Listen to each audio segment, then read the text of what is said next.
आणि वैष्णवी हगवणे मृत्यू प्रकरणातील आरोपी सासरा आणि दीर या दोघांना तब्बल 8 दिवसांनी अटक झाली आहे। सासरा राजेंद्र हगवणे आणि दीर सुशील हगवणे गेल्या 8 दिवसांपासून फरार होते। हे 8ही दिवस हे दोघे जण कुठे कुठे फिरले ते आपण जाणून घेऊया, एक नजर टाकूया। तारीख आहे 17 मेची।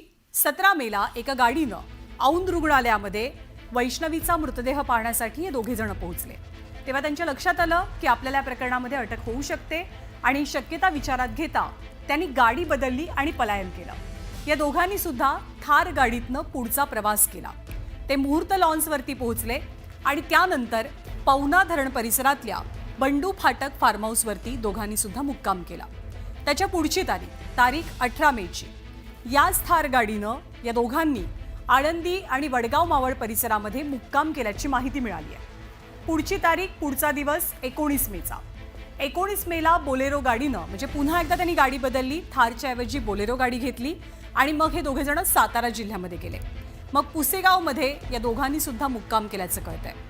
त्यानंतर 20 मेला मग पुसेगावातनं पसरणी मार्गे कोनगळ इथल्या हॉटेल हेरिटेजमध्ये या बापलेकानं मुक्काम केल्याचं कळतंय।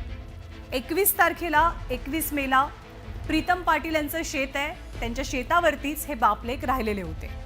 तर 22 मेला हे दोघे जण पुण्यामध्ये पोहोचले आणि 23 मेला पहाटे 4:30च्या दरम्यान स्वारगेट परिसरातनं या बापलेकाला अटक झाली आणि आता 28 मे पर्यंत दोघांनाही पोलीस कोठडी दिली गेली आहे। तर वैष्णवी